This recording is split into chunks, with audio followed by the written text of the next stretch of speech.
Hola, buenos días. Bienvenidos a este nuevo programa de las efemérides de la semana. Mi nombre es Pablo Rivas Camaño, soy estudiante de topografía y hoy me encuentro con Guillermo González Donoso, director de contenidos de Red Cultural, licenciado en Historia de la Universidad Católica de Chile, historiador y actualmente se encuentra en Oxford, Inglaterra, haciendo un posgrado. Guillermo, bienvenido a este programa que va a estar más que interesante. ¿Cómo estás? Muchas gracias, Pablo. Buenos días. Un gusto estar acá. Excelente. Como mencioné al inicio del programa, este primer programa va a consistir en la introducción, la presentación de lo que vamos a estar haciendo todas las semanas, en presentar las efemérides más importantes que han ocurrido a lo largo de la historia. Nos encontramos, como ya mencioné, con Guillermo González, quien es de Red Cultural, por lo cual vamos a estar trabajando en conjunto con la gente de Red Cultural para llevar a la gente, a ustedes, este programa. Guillermo, si quieres presentarte un poco más, hablar de lo que vamos a hacer y luego hablar de las cosas que están en la efemérides de la semana. Bueno, eh, como bien dijiste, no soy Guillermo González, historiador, y estando en la red cultural, que nuestro objetivo es llevar la cultura a todos, ¿no? Llegar a todo público y que todos de alguna manera sientan el interés, ¿no? Y lo que nos encanta de la historia, ¿no? Pueda de alguna manera experimentarlo todo el mundo, ¿no? Y sobre todo lo formativo que puede ser esto, también el goce simplemente por deleitarse con otras vidas y con otros mundos. Es que queremos mencionar o recordar, ¿no? Semanalmente hechos históricos o a personajes que nos parecen claves, ¿no? Claves para entender nuestro presente, pero también claves para abrirnos, como dije, ¿no? A otras experiencias, a otras realidades que en el tiempo pueden servirnos también como lección o como una manera de comprender otras formas de vida. Sí, vamos a tener datos de todo, vamos a tener datos históricos bien relevantes para la historia, procesos que hicieron algún cambio y también cosas más interesantes, algún dato rosa se podría decir. Literatura, historia, vamos a tener de todo, ¿cierto? Sí, no, bueno, la historia tiene de todo, eso es lo entretenido, ¿no? Y aquí sería en realidad una pérdida de tiempo empezar a separar qué es pensamiento, qué es filosofía, qué es historia, ¿no? En el fondo, la historia cruza o las humanidades, ¿no? Lo cruzan todo y creo que siempre hay una buena excusa, ¿no? Para hablar de temas interesantes y entretenidos.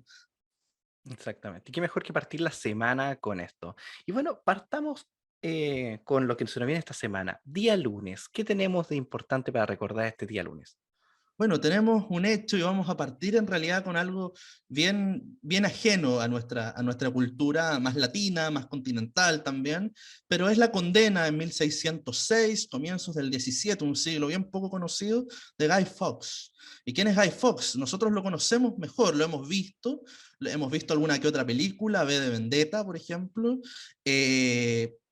conocemos la era, ¿no? La era del rey Jacobo, también de la reina Isabel I, ¿no? La edad de Shakespeare, ¿no? Pero de alguna manera él es una figura que en el mundo inglés releva o pone en importancia lo que fue la guerra religiosa, ¿no? El siglo XVII es la época de las guerras de religión, es la época de la mayor intolerancia por razones de confesionalización con el otro, ¿no? Y Guy Fawkes, si bien en términos históricos, ¿no? Fue un personaje, un conspirador católico que quiso poner pólvora debajo de Westminster, ¿no? Y hacer estallar el parlamento con el rey adentro, y esa conspiración fue descubierta, él también ha representado a lo largo de la historia lo que puede ser la subversión frente al poder establecido, ¿no?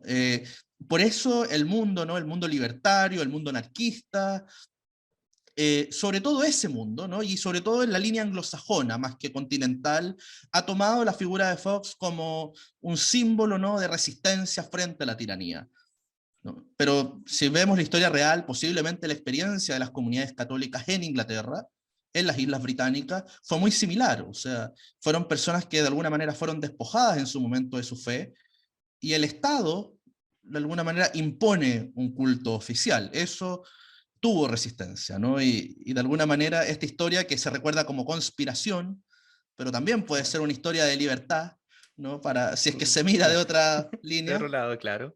claro, se recuerda este lunes, ¿no? Con la condena, ¿no? Con la condena de Fox, que para los ingleses representa también el camino que ha tomado hasta el día de hoy, la monarquía como cabeza de la iglesia, ¿no? Y un Estado en avance, ¿no? Hacia la secularización, y sobre todo un anticatolicismo que duró bien adentrado nuestra era moderna. Nuevamente. En Inglaterra, ¿de qué manera se celebra o se recuerda, dependiendo la...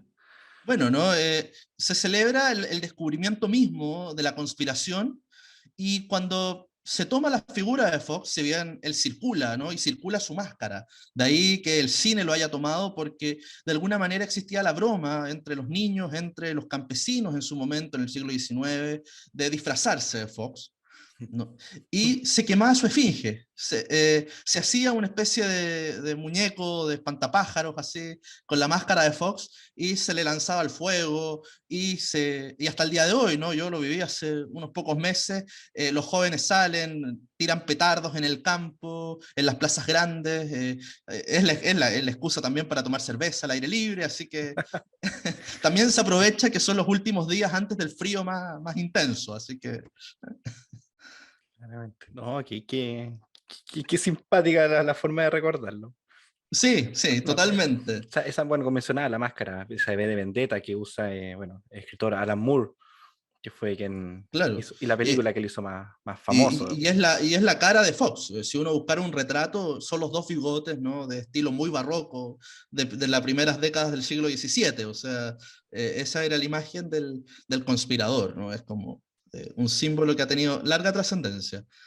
Un impacto en la cultura popular, se podría decir, Sí, bastante grande. totalmente. Guillermo, para el día martes, ¿qué tenemos? Pero el día martes recordamos la muerte, ¿no? Pero recordamos también a la figura de Mary Shelley, ¿no? Si seguimos con los ingleses, Vamos con también si Inglaterra. seguimos con una cultura, ¿no? Y en la red cultural, tenemos que confesarlo, somos muy, muy anglófilos. eh, y claramente Shirley representa un movimiento en la literatura que es único, la era romántica, ¿no? Representa también el desenvolvimiento nuevo de la mujer en el mundo anglosajón. De alguna manera, Shirley es al igual que su antecesora, ¿no? Su madre Mary Wollstonecraft, ¿no? Representan el aparecer de la mujer en el mundo público, en las letras, en la alta cultura, con una fuerza que incluso no se va a conocer en lo que pueden ser culturas feministas de vanguardia de la época, como la Francia revolucionaria, por ejemplo. Irónicamente, el feminismo en el Reino Unido, en el mundo anglosajón, va a tener una vía distinta a la de la Revolución Francesa. Y por lo tanto, Shelley también es parte de ese movimiento, de un momento de mayor libertad para la mujer, de mayor discusión pública respecto a los temas de la mujer, ¿no? Nosotros pensamos el siglo XIX con su moral victoriana, ¿no? Y sobre todo muy marcadamente machista, pero con esta literatura que las mujeres son un adorno del paisaje, pero el caso de Shelley, ¿no? y compañía, ¿no? Los románticos, después los prerrafaelitas a finales del XIX, son figuras que reivindican un rol distinto de la mujer sin necesariamente tener que hacer, y esto nos toca de cerca, ¿no? Una manifestación tan decididamente política, ¿no? O tan militante, no tan partisana como nos parecería hoy día el feminismo, ¿no? Hay mucha autonomía en esto, hay mucho llamado de libertad individual, ¿no? Shelley fue una mujer que se codió con los más grandes de la literatura del momento y por lo tanto era una persona que hablaba de par a par, ¿no? Con el mundo intelectual de la época. Tocó temas que eran propiamente, uno podría decir, masculinos, ¿no? El nuevo Prometeo, Frankenstein, símbolo, ¿no? de la literatura de horror, eh, pero también de este estilo gótico, romántico, claramente es tocar el tema de la ciencia, es meterse en un mundo profundamente masculino, y eso también, podría decir, tiene un mérito, ¿no? De Claramente, Shelley, claramente. Bueno, claramente. para el día miércoles, ¿qué tenemos? ¿Seguimos en la línea anglosajona o nos vamos para otro lado? Mira, para el miércoles, ¿no? Nos vamos para otro lado, pero totalmente, ¿no? Y, y el miércoles lo que tenemos es una historia ya más contemporánea, es un hecho decisivo, ¿no? Y es la derrota, es el fin de lo que se va a llamar la batalla o la campaña, ¿no? A gran escala de Stalingrado de la Segunda Guerra Mundial. En esta ciudad del río Volga, camino al Cáucaso ruso, es donde los ejércitos de Hitler, ¿no? Los ejércitos alemanes, el mayor despliegue en la historia, ¿no? de un ejército hasta el día de hoy, es detenido, ¿no? Es detenido al interior de la Unión Soviética, en una ciudad muy simbólica que lleva el nombre de Stalin, ¿no? El dictador del momento, y es el momento también en donde los nazis tienen que ver la humillación pública, en donde el general de vanguardia que tenían a orillas del Volga, von Paulus, ¿no? Debe renunciar frente a las tropas comunistas, y el Ejército Rojo de alguna manera inicia una nueva moral victoriosa en avance por el este de Europa, reconquistando, ¿no? Hasta lo que sabemos va a ser la liberación, muy entre comillas, déjame decirlo así, y siempre lo decimos así cuando tratamos estos temas en la red cultural, de Berlín. De alguna manera, esta es la gran guerra patriótica de Stalin. Muchos dictadores, por no decir la gran mayoría de los dictadores modernos, se prefiguran, se convierten en figuras estables en la política por la guerra. Y la gran guerra patriótica es hasta el día de hoy el gran episodio nacionalista ruso. O sea, hoy día la Rusia de Putin no puede negar este momento, porque fue lo que mantuvo una cierta moral soviética en Europa del Este, lo que mantuvo un cierto derecho de hegemonía, y lo que también le dio la posibilidad a los rusos de convertirse en un agente geopolítico poderosísimo. Le permitió estar a Stalin, no del lado de Hitler, que no eran muy distintos, sino, y fueron aliados en su momento, sino estar en la mesa de los vencedores, ¿no? Y él decidir el futuro del mundo junto con los otros aliados, ¿no? Eso es una cosa increíble y nosotros somos parte de esa historia. De hecho, creo que esta semana vamos a hablar de un momento antes de la guerra, para no, un spoiler. También se conmemora algo. Totalmente, ¿no? Estamos también hay otras guerras patrióticas pululando por ahí, ¿no? Europa del Este es una zona de eso, ¿no? Bueno, hoy día, esta semana o semana pasada, recordemos que está el conflicto con Ucrania, así que sigue siendo Rusia, ahora, no Unión Soviética, Sí. un actor importante hasta el día de hoy en cuanto a geopolítica. Totalmente, ¿no? Totalmente. Esos ojos que hay sobre Crimea y sobre estos estados occidentales es una historia antigua, y de alguna manera Stalin representa el año 45 o desde Stalingrado en adelante ese momento cúspide de este nacionalismo ruso que convivía, ¿no? Convivía con el comunismo ruso, que era internacionalista y que estaba dispuesto a convivir con otras repúblicas socialistas, pero de alguna manera es tan poderoso que, te reitero, hasta el día de hoy es un elemento de celebración muy, muy importante en la Rusia actual. Bueno, para los que les guste el heavy metal o el metal más pesado, Sabaton tiene una canción sobre Stalingrado que se llama Stalingrad, para Perfecto. los que la quieran escuchar, para que por si tienen tiempo ahí le puedan dar una vueltecita. Guillermo, para el día jueves, ¿qué tenemos para recordar?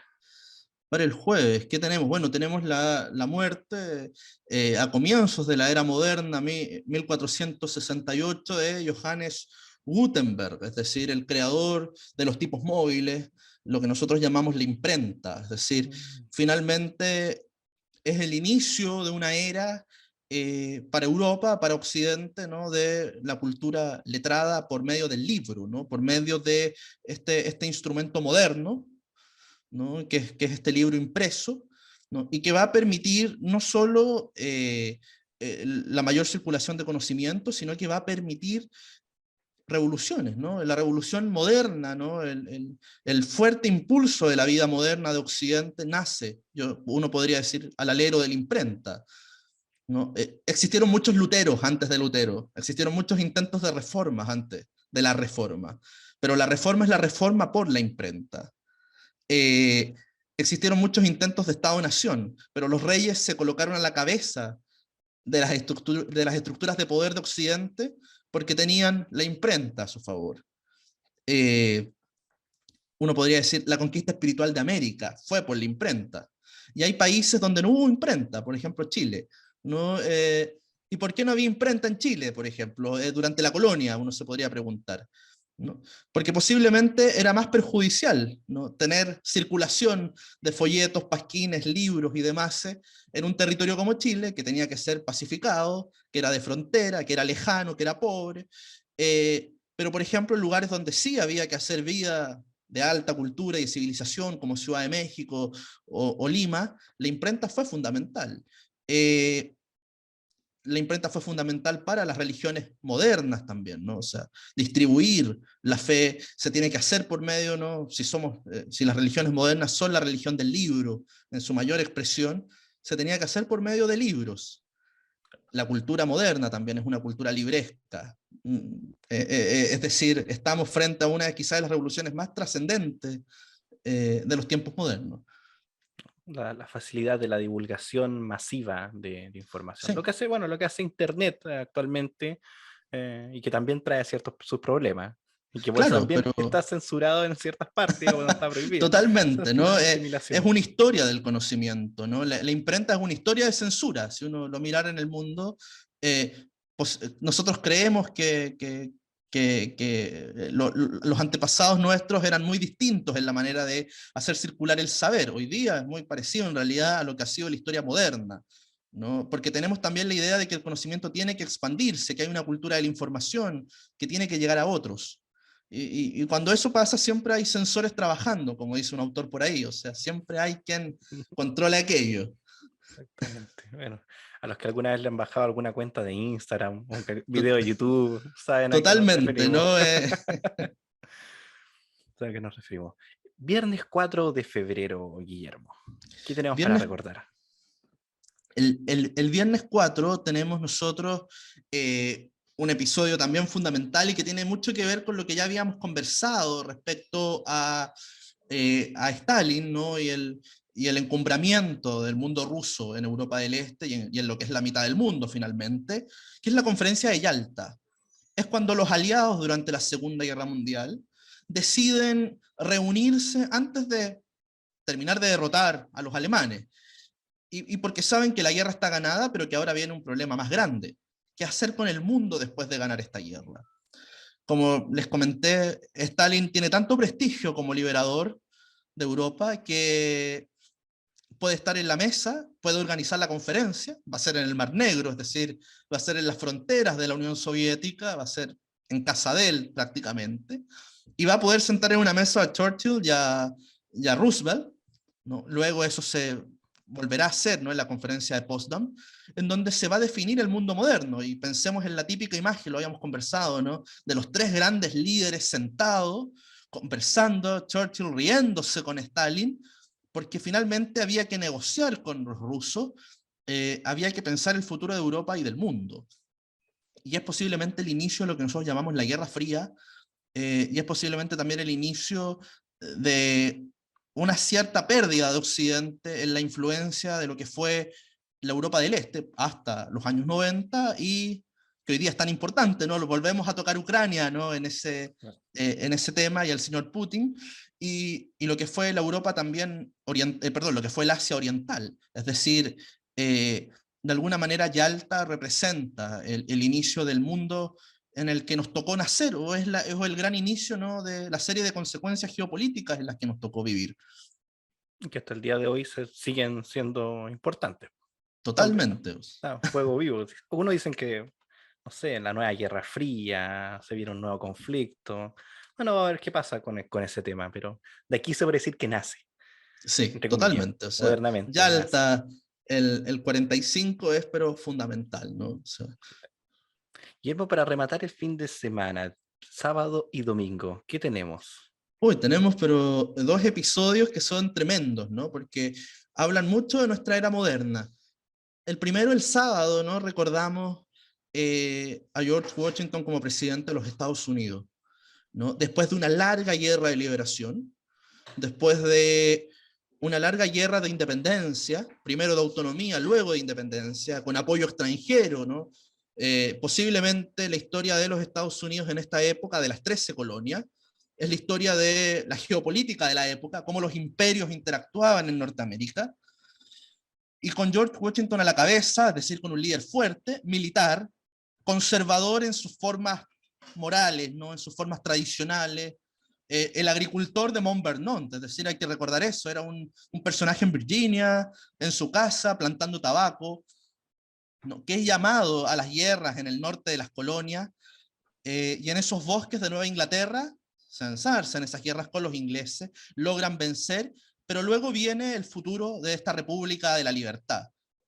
y a diferencia de otros intentos similares, ¿no? El modelo norteamericano nos parece ejemplar porque entre las cosas que establece es un constitucionalismo muy claro, muy transparente, y al mismo tiempo un presidencialismo que hasta el día de hoy sigue siendo parte fundamental de los Estados Unidos. Con crisis tremendas puede ser, pero sigue ahí, ¿no? Y de alguna manera George Washington representa esa necesidad que tiene el mundo moderno, no solamente de liberarse, sino de establecer orden, ¿no? Es decir, Estados Unidos muy tempranamente, ya para 1789, representa ese equilibrio, diríamos, muy, muy difícil entre un líder fuerte que aúna a la nación y al mismo tiempo la vida democrática y deliberante que es propio de las democracias modernas. Eso condensado, ¿no? Figura que no se encuentra en todos lados. Que no se encuentra, ¿no? Tan tempranamente, 1700. Sí, y que de alguna manera se forjan, posiblemente Washington es el menos experimentado en teoría política de todos los padres fundadores, es el menos viajado, es el menos polémico quizás, y es al mismo tiempo, ¿no?, el que convierte su experiencia personal como un militar a la cabeza primero de un ejército colonial y luego de liberación, ¿no?, en una persona que va a ser la voz de la conciencia de esta nueva democracia. Así que tiene muy, muy bien ganado el lugar en el dólar, ¿no?, que tiene Exactamente. Washington. Y para rematar la semana, día domingo. Bueno, un hecho que nosotros vamos a recordar particularmente en la red cultural, seguimos siendo anglófilos, ¿no? Cruzamos el Atlántico nuevamente, volvemos a Inglaterra porque se va a cumplir una efeméride, ¿no?, importante que podría pasar como algo menor, pero que también es símbolo para quienes creemos en el mundo libre de un buen ejemplo, ¿no?, de vida política, que es la monarquía inglesa. La reina Isabel II, que desde el año 56, ¿no?, viene siendo monarca del Reino Unido, ¿no?, cumple un jubileo de 70 años, ¿no?, de platino a la cabeza de la corona, superando a cualquier otro monarca en la historia del Reino Unido. Es decir, eso es lo increíble. Nosotros lo celebraremos con un curso, con una charla vía Zoom y on demand en la red cultural. Ahí nos pueden seguir en redes sociales. Pero también lo que nosotros queremos poner en relieve no es solo su vida personal, ¿no?, y esta vida de reyes, que nos parece hoy día algo que es propio de revistas de weekend, así, revistas de farándula, sino más bien cómo de alguna manera se forja otra democracia parlamentaria, muy deliberante, pero que también comprende que deben haber agentes propios de la tradición, diríamos, del orden histórico, ¿no?, del orden conservador, que están para servir de anclaje, ¿no?, en esta vida tan revuelta que son las democracias modernas. De alguna manera, el que haya una jefa de Estado que es hereditaria y al mismo tiempo una jefa religiosa, una iglesia de Inglaterra a la cabeza con su reina, ¿no?, de alguna manera muestra cómo las propias democracias modernas comprenden muy bien que necesitan agentes reguladores, diríamos, de la vida social, de la vida cultural, y de alguna manera nos podrá parecer atractivo o no, pero en términos reales son las democracias que todavía siguen funcionando. Es decir, ese es de alguna manera el ejemplo que Inglaterra tiene para dar al mundo. Tradición, un anclaje cultural y una columna vertebral que guía. Es como más o menos como el ejemplo que se podría seguir, se podría Es decir. Una totalmente, ¿no? fórmula que se mantiene en el tiempo, Sí. con sus defectos obviamente, pero que se Y lo, mantiene. y lo interesante es que es totalmente consuetudinario, es decir, es una cosa que nadie tuvo que redactar ningún texto fundamental para establecer eso, ¿no? Eso es muy, muy interesante, cómo las sociedades anglosajonas muchas veces son capaces de circular en las vías de los usos, de las costumbres, posiblemente porque son sociedades que desde muy antiguo, ¿no?, por lo menos unos 3 siglos atrás, vienen promoviendo los usos y las costumbres del hombre común, ¿no? Que eso es algo quizás que para nosotros latinos nos parece algo ajeno, ¿no? Separar mucho los espacios de poder con los espacios de la industria, como se llamaba antes, ¿no?, en teoría política, finalmente del trabajo mismo. La costumbre como tal, la cultura de la gente como tal, Sí. como norma. Espectacular. Guillermo, para finalizar el programa, en respeto del tiempo, te quisiera dar las gracias por compartir con nosotros aquí en este programa. Y bueno, y dejar invitado a la gente para la próxima semana, comentar abajo en YouTube si es que les gustó el programa, comentarios, alguna crítica constructiva para que vayan dejando ahí, y agradecer a Red Cultural obviamente y al espacio que nos brinda el canal de YouTube Nacional Libertario para poder conversar estos temas y aportar a la gente un granito de arena en el tema cultural. Así que Guillermo, Muchas te gracias a ti, dejo. Pablo, y al canal por el espacio. Nosotros encantados de colaborar siempre. Muy bien, Guillermo, muchísimas gracias. Y bueno, y a la gente que se suscriban al canal, obviamente, y nos estamos viendo. Muchísimas gracias. Mi nombre es Pablo Rivas Camaño y este podcast es para la plataforma de YouTube del Nacional Libertario. Hasta pronto.